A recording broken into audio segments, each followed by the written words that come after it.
Prototype is a fun game. You can critique the game till you're blue in the face, no problems at all, and don't worry, I still will be doing that. But at the end of the day, Prototype's biggest strength is chaotic fun, much in the same vein as a Just Cause. I know I usually dawdle around in these introductions, going over my memories with the game and what I'm expecting going back today, but it really is that simple. I'm expecting the game to be chaotic fun. I don't remember the story, the missions, the bosses, or anything like that really. I simply remember leaping and gliding through Manhattan, slicing, dicing, slamming, consuming all who stand in our way. I remember Prototype being a prime example of making your own fun. Here's the tools with all the superpowers, unlimited chaotic potential in a nice sized world with an extreme amount of good old fashioned edge, which for someone who was 12 years old at the time of release was the perfect concoction. I'd never played a superhero game quite like Prototype, and that's why despite the game's faults, I remember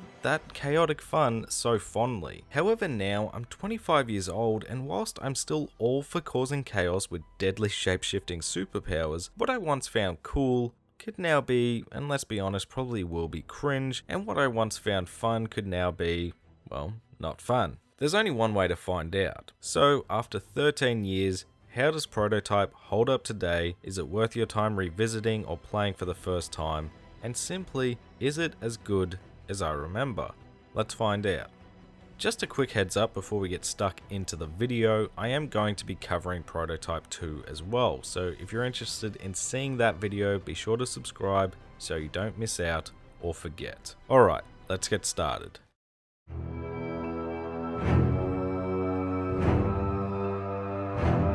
The story for Prototype begins with our protagonist Alex Mercer after he awakens in a morgue in the basement of an organization called Gentek, a genetic engineering company in Manhattan. Alex escapes the morgue and witnesses the scientist he'd scared off by, well, not being dead in the morgue, being gunned down by military who quickly discover Alex also and open fire. He survives the bullets being fired into his chest, leaps over a wall to safety, and soon after realizes he now possesses powerful shape-shifting abilities, superhuman strength, speed, agility, durability, weaponry, and the ability to consume people to gain their memories, skills, and appearance. Having no memory of his previous life, Alex decides to find and consume those related to whatever this conspiracy may be in order to uncover the truth. During this quest for the truth, Alex faces two factions, the US Marine Corps and Blackwatch, a special forces unit dedicated to combating biological warfare, and the Infected, which are monsters created by a virus known as Blacklight that is running riot through Manhattan. Captain Cross, a Blackwatch officer, is given the orders to find and contain Alex. Alex manages to find his sister Dana, who helps him track down various targets, leading him to infiltrating Gentek headquarters, where he finds a woman called Elizabeth Green trapped inside. Unfortunately, Green is a host for the Blacklight virus, and upon Alex letting her out, she unleashes the disease upon Manhattan. Further, Dana directs Alex to Karen Parker, his ex-girlfriend, and she agrees to help Alex in stopping the virus, requiring him to bring back virus samples. Karen lives up to her name though and double-crosses Alex by leading him into a trap to be confronted by Cross. Despite Alex almost defeating Cross, Cross mentions Penn Station, which triggers Alex to have one of his many flashbacks that leaves him vulnerable. Cross takes the chance to inject Alex with a parasite that threatens to kill him. Alex seeks the help of Dr. Ragland, a doctor linked to Gentek, who helps Alex remove the parasite and turn it into a weapon against Green. The weapon is useless against Green though, who immediately rejects the parasite, causing the biomass to form into a monstrous being called the Supreme Hunter, which Alex kills. It's from here the origins and history of the virus and Elizabeth Green are uncovered. In 1969, the government tested the virus's predecessor in Hope, Idaho, designed to target predetermined races. Although the entire town was infected, no ill effects manifested until Elizabeth Green's infection. An anomaly in her body's biology accepted the virus, rewriting her genetic code and causing her to take control of the infected town, becoming hostile in the process. The entire population of Hope, Idaho was liquidated by Blackwatch, with only Green and her son, codenamed Pariah, surviving. Although kept separate, the two were held in captivity for further research. With samples taken from Green's blood, Gentek's team, led by Mercer, created the current strain of the Blacklight virus. This is where Alex discovers his own past and the events leading into the game. Blackwatch shut down the Gentek project due to leaks and ordered all project personnel eliminated. Alex took a sample of Blacklight as insurance, but eventually was pinned down by Blackwatch in Penn Station. Alex, in a final act of desperation and vengeance, shatters the vial containing the Blacklight, releasing the virus before being gunned down. The virus entered Alex's bloodstream through the bullet holes and repaired his body at the cellular level. I forgot to mention, but throughout the story, Alex has been relaying this story through a future self, talking to an unknown contact. The contact and Alex pump a new blood tox biological agent underground in order to drive the virus above ground, where it can be fought directly, causing Green to surface encased in a towering monstrosity. Green falls from the monster in human form once she is defeated and is consumed by Alex. Through her memories, it becomes abundantly clear that General Randall, head of Blackwatch, is prepared to destroy Manhattan with a nuclear weapon. Alex, with the help of the contact, who is revealed to be Cross, infiltrates the USS Ronald Reagan to stop Randall. Once Alex consumes Randall, Cross is revealed to be the Supreme Hunter, who assumed Cross's identity after consuming him and attacks Alex, asserting that when Blackwatch leaves what is called NYZ, New York Zero, the name given to the city after the outbreak, they will no longer be searching for infected, and that after he kills and consumes Alex, he will then be strong enough to survive the nuke. Alex defeats the Supreme Hunter and moves the weapon out into the Atlantic Ocean with a helicopter, where it detonates and catches him in the blast. His remains float back to the city and regenerate after consuming a crow. During the credits, it is revealed that the public considers the military to have been the one who stopped the infection. A US senator is heard telling the media that the events in Manhattan were a case of nuclear and biological terrorism, and promises retribution upon those responsible. Alex, reflecting on the events that occurred and the truth he uncovered about himself, claims he has become something less than human, but also something more. And that is the story for Prototype. The story for Prototype is one of those mixed bags for me, because whilst I love the setup, the backstory, the virus and infection, government conspiracy, and all that good stuff, I just cannot stand these characters. The characters for me and the dialogue actually had me thinking for a good while that this story is no good. I don't care what's going on here, and that isn't the case. The story itself is right up my alley, as we know so little about Alex, why he was in the morgue, why he's got these infected superpowers, why the military is on his ass, what is going on here, who is Elizabeth Green. These questions are interesting and add intrigue to the story and world, and the answers are great. I love the twist of Alex causing this mess in Manhattan through his selfish actions, the story behind Elizabeth Green and Hope, Idaho, and tapping into those government conspiracies and experiments. There are no good guys in Prototype's story. Even Alex is not a good person. He's not even really Alex Mercer anymore, and that's what makes this story compelling as you question your own morality. That's all without mentioning that you can expand upon the story yourself through finding and consuming web targets to further your knowledge of these characters, their backstory, or even just events currently happening in the world. I really enjoy these sorts of storytelling mechanics because it just lets the player choose the depths they want to go into the story, and if they're not interested, then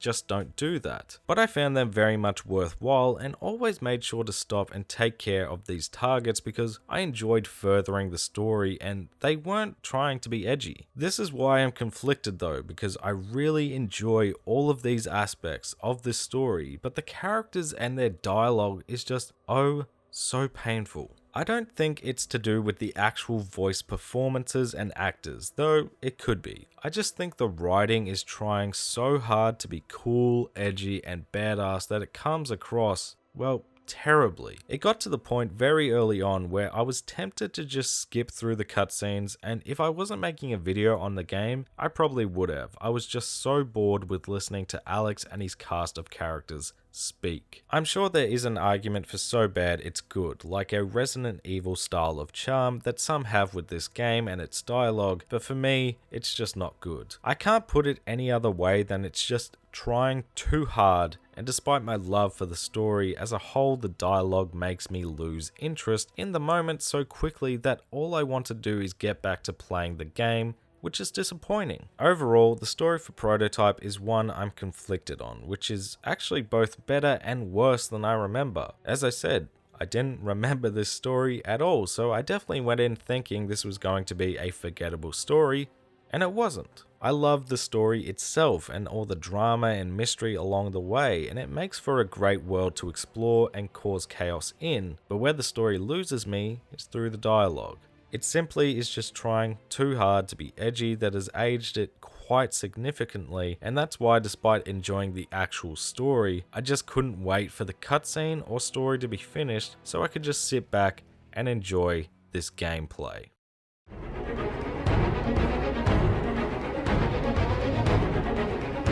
As I said in the beginning of this retrospective, Prototype is a fun game, depending on what you're doing. You see, if you're free roaming and making your own fun, then Prototype is a blast, but usually the way the game wants you to use these tools and mechanics in its missions and objectives can still be fun, but more often than not is frustrating, even rage-inducing depending on the mission or task. The main campaign is not the gameplay's strength, I'll say that. It does a good job of teaching you the ropes, but after that it just highlights the gameplay's flaws rather than helping the player realize the gameplay's potential in a structured way. But let's dive into the core mechanics behind Prototype, and then we'll go over the good and the bad in terms of their implementation. The core to Prototype's gameplay loop is combat, stealth, and traversal, and in most encounters you'll be incorporating all three if you want to be efficient and even just survive some of these encounters. I think the easiest way to describe the gameplay is just by going over Alex's abilities and then go over the different ways they're used in the process. Alex's abilities are very much godlike. It's almost best to think of the ability wheel like a torture wheel or a little shop of horrors. You have the claws, the blade, the whip fist, hammer fist, muscle mass, shield, armor, and thermal and infected vision, just in regards to abilities you can swap between on the fly. On top of that, you have the ability to consume anyone from military to civilians, devastator moves of which there are 3, a super jump, air dash, wall run and glide, and standard hand-to-hand combat, which whilst not necessarily an ability, can be leveled up to have insane pro wrestling vibes. Yeah, that's a lot of tools in the old torture belt, and it's this variety in your options in regards to combat that makes Prototype constantly feel fresh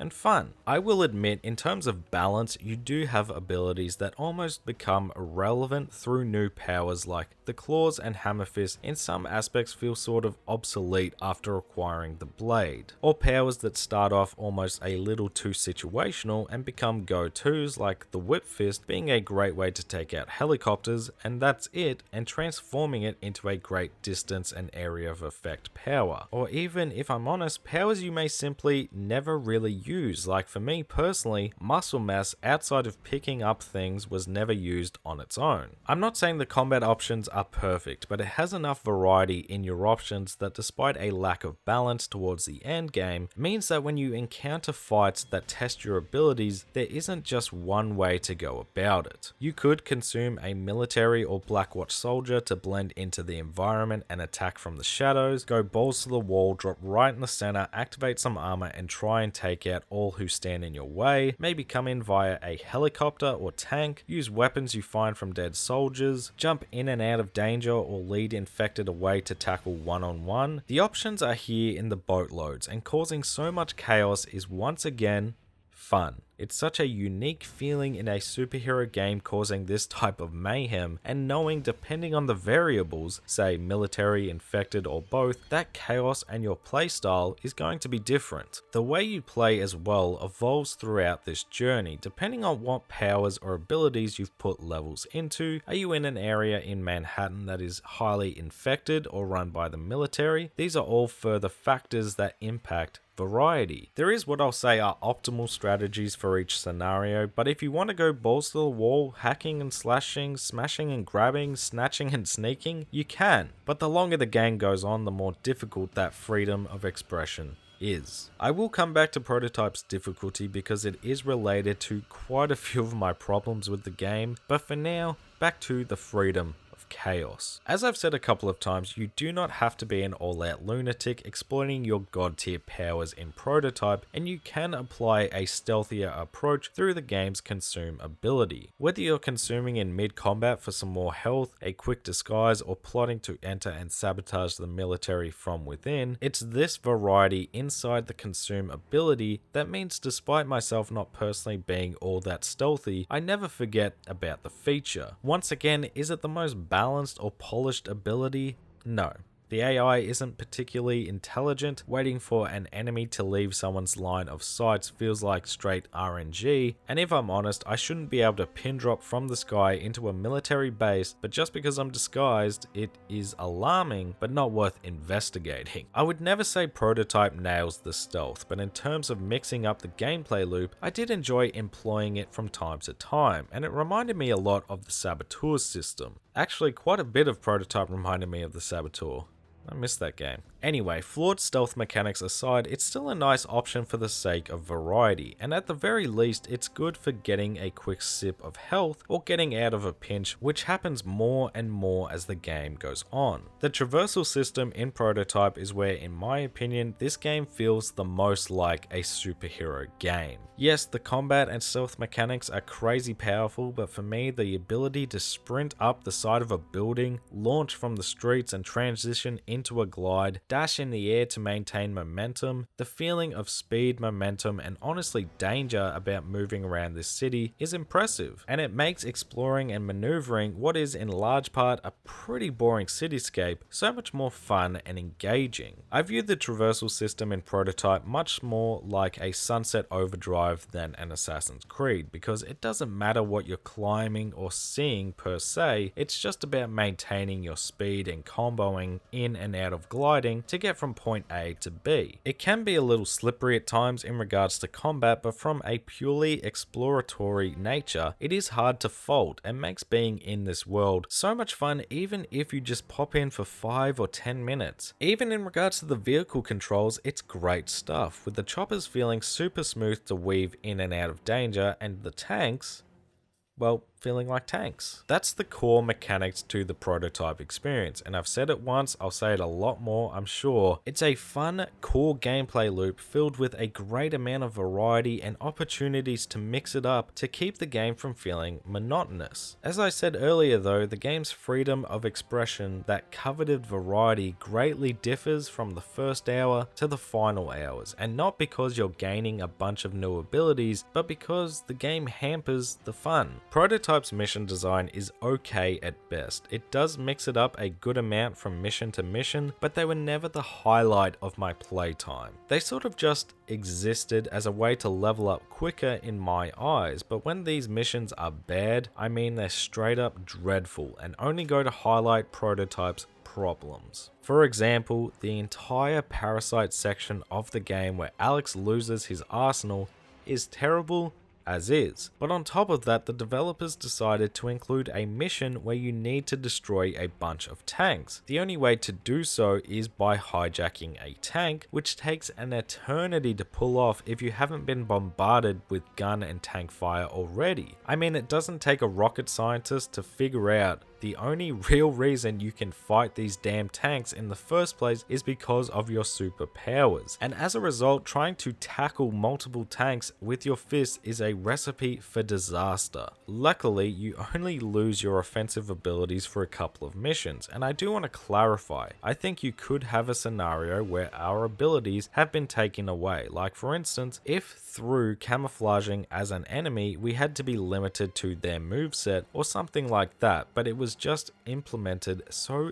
terribly. Then we have another example of having abilities but using them in bizarre ways, like trying to lure a hunter to a lab and giving it a smack every now and then to maintain its interest. What kind of mission is that? I love this game's traversal system, but this is a quick way to lose out on that godlike feeling as I run away from an enemy that honestly means bugger all. I'm not here to say the missions are all god awful, but the objectives within can at times make you question how they can mess up such a great gameplay loop and highlight issues like terrible hijacking mechanics or the big one, terrible balancing resulting in enormous difficulty spikes. Prototype is a difficult game, and there's nothing wrong with that if it services the gameplay and more importantly feels fair. A good, fair challenge is always something I appreciate, but I don't think it's in the best interest of this type of game. I do agree there needs to be challenge in these superhero or human games, but it does get to a point in Prototype where you're almost not using your powers anymore or only for specific purposes and relying on staying nice and high in a helicopter, raining down hellfire on your foes instead of being in the trenches ready to go berserk, and that isn't a good sign. I shouldn't need to resort to these sorts of tactics or searching for rocket launchers to get through these missions because, well, I'm not playing Mercenaries or Just Cause or the Saboteur. I'm playing Prototype, and as Alex, I should feel like damn near a god, not being afraid to utilize my powers because it isn't efficient. Again, I'm not saying challenge is a bad thing, but it gets to a point here that it takes away from the gameplay more than it adds tense encounters, and it got to a point in the main missions where I want to say the last third of the game was a chore for me to get through. I mean, I could list off missions like defending the generator against waves and waves of enemies, trying to consume the general but having the entire military to deal with, and these are just the late game missions that come to mind. It just isn't enjoyable to get through, but I think the peak example of this is the Elizabeth Green fight. First of all, this is how you add real stakes into a superhero game. You need an enemy like an Elizabeth Green, who is just as strong, if not stronger than yourself, and don't get me wrong, this boss battle is intense as you're constantly panicked and on the brink of defeat, needing to pick and choose your shots and be prepared for a marathon. The core of this battle I enjoy.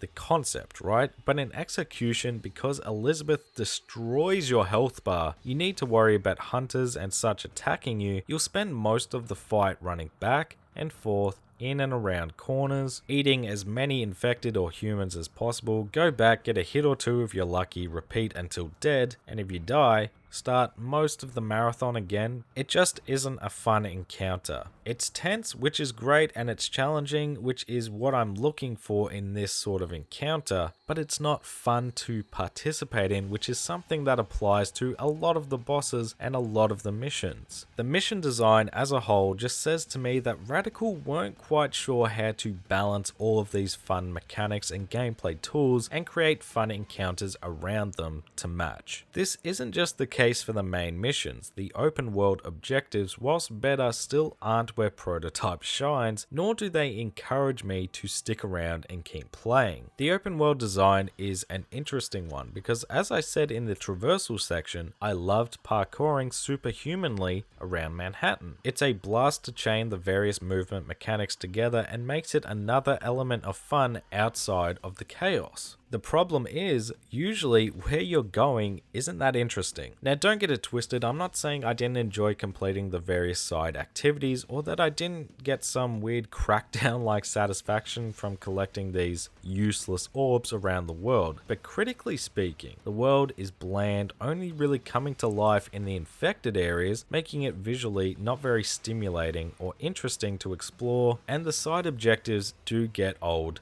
quickly. Again, the side activities aren't bad. I actually really enjoyed the gliding objectives in particular and would regularly stop to go off and do them, but they are quite repetitive. Nothing really changes from hive to hive, military base to base, and whether it be the platforming, special kill challenges, war objectives, whatever it may be, they're fun a few times, but they don't make me want to stick around. They can feel like done one, done them all sort of thing, which is disappointing because again, it brings it back around to that point of making your own fun really is most of the fun of Prototype. I know I've done a lot of criticizing of Prototype in this segment and really a lot of this video, and I do want it to be clear, I had an absolute blast revisiting Prototype. I know, it's confusing, but honestly, this is the sort of experience I expected from the game. I knew the gameplay loop was fun. The chaos was always going to be a good time, utilizing all the weapons, powers, stealth, and traversal systems, and really just messing around in this world is what for me makes Prototype so special despite its faults. It's the perfect fuck around game. Boot the game up,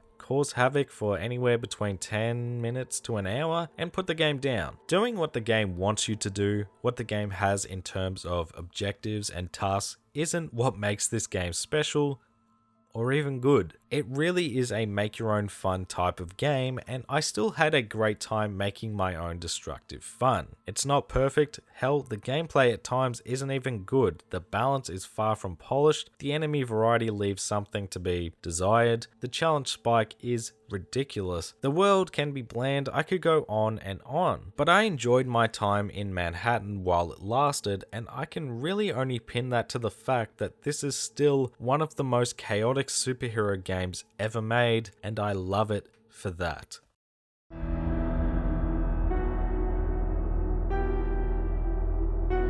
So, was Prototype as good as I remembered?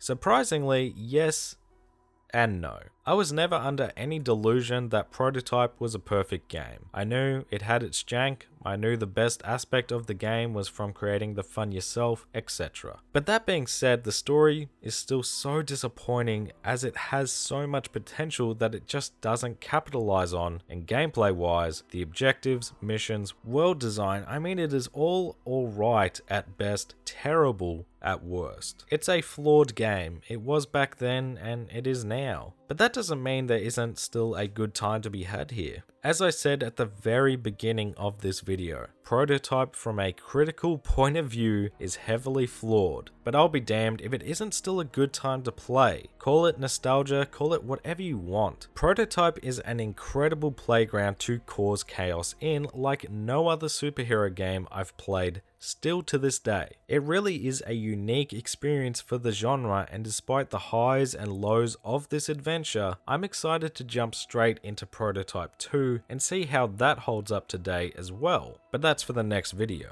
In short, Prototype's a good time. A flawed game for sure, but a good time that I'd recommend mucking around with if nothing else.